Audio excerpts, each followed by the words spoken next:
നമസ്കാരം. ഇന്ത്യയും മാലദ്വീപും തമ്മിലുള്ള നയതന്ത്ര ബന്ധം വഷളായി തുടരുന്നതിനിടെ പ്രകോപനം സൃഷ്ടിച്ച് ചൈനയുടെ ഗവേഷണ കപ്പൽ മാലദ്വീപ് തീരത്ത് നങ്കൂരമിട്ടു.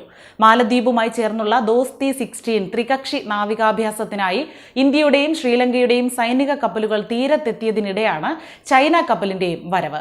മാലെ തുറമുഖത്തിന് സമീപം വ്യാഴാഴ്ച രാവിലെയോടെയാണ് 4300 ടൺ ഭാരമുള്ള ഷിയാങ് യാങ് ഹോങ് 3 എന്ന ചൈനയുടെ ഗവേഷണ കപ്പൽ എത്തിയത്.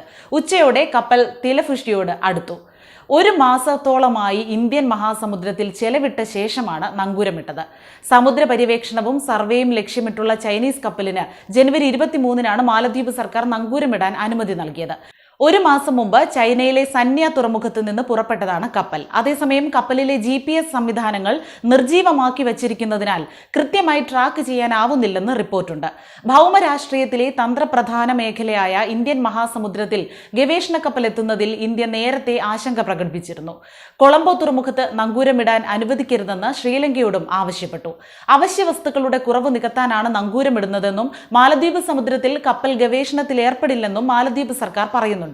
കപ്പലിന്റെ പ്രവർത്തനം UN കൺവെൻഷൻ പ്രകാരമുള്ള അന്താരാഷ്ട്ര സമുദ്ര ചട്ടങ്ങൾ അനുസരിച്ചാണെന്ന് ചൈനീസ് വിദേശകാര്യ വക്താവ് വാങ് വെർബിൻ പറഞ്ഞു. കഴിഞ്ഞ സെപ്റ്റംബറിലാണ് കടുത്ത ഇന്ത്യ വിരുദ്ധനും ചൈനീസ് അനുകൂലിയുമായ മുഹമ്മദ് മുയ്സു മാലദ്വീപ് പ്രസിഡന്റായി അധികാരത്തിലെത്തിയത്. പിന്നാലെ ഇന്ത്യൻ പട്ടാളക്കാരെ പുറത്താക്കും എന്ന പ്രഖ്യാപനം നടത്തിയതും പ്രധാനമന്ത്രി നരേന്ദ്രമോദിയെ മുയ്സു സർക്കാരിലെ മന്ത്രിമാർ അധിക്ഷേപിച്ചതുമൊക്കെ ഇരു രാജ്യങ്ങൾക്കുമിടയിലെ ബന്ധം വഷളാക്കി.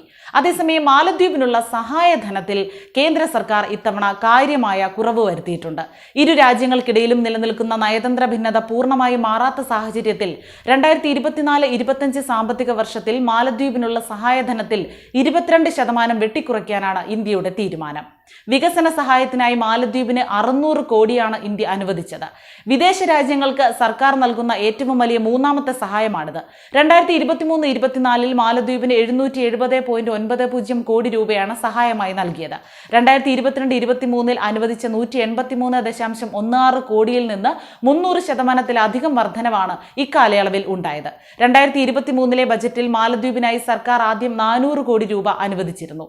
പിന്നീട് അത് 770.90 കോടി രൂപയായി ഉയർത്തുകയായിരുന്നു. കഴിഞ്ഞ കുറച്ച് വർഷങ്ങളായി മാലദ്വീപിന്റെ പ്രധാന സഹായ പങ്കാളിയാണ് ഇന്ത്യ. ദ്വീപ് രാഷ്ട്രത്തിനുള്ള ഇന്ത്യയുടെ സഹായം പ്രതിരോധം, വിദ്യാഭ്യാസം, ആരോഗ്യ സംരക്ഷണം, അടിസ്ഥാന സൗകര്യങ്ങൾ തുടങ്ങിയ മേഖലകളിൽ വ്യാപിച്ചു കിടക്കുന്നു. എന്നാൽ വരുന്ന സാമ്പത്തിക വർഷം ഇന്ത്യയുടെ സഹായധനത്തിൽ തിരിച്ചടി നേരിട്ട രാജ്യം മാലദ്വീപ് മാത്രമല്ല. വിദേശ രാജ്യങ്ങൾക്കുള്ള മൊത്തം സഹായം സർക്കാർ 10% കുറച്ചിട്ടുണ്ട്. 2024-25 വിദേശ രാജ്യങ്ങൾക്കുള്ള സഹായമായി ഇന്ത്യ 4883.56 കോടി രൂപ നീക്കിവെച്ചിട്ടുണ്ട്. 2023-24 നിശ്ചയിച്ച 5426.78 കോടിയിൽ നിന്ന് കാര്യമായ ഇടിവ് ഇതിലുണ്ടായി.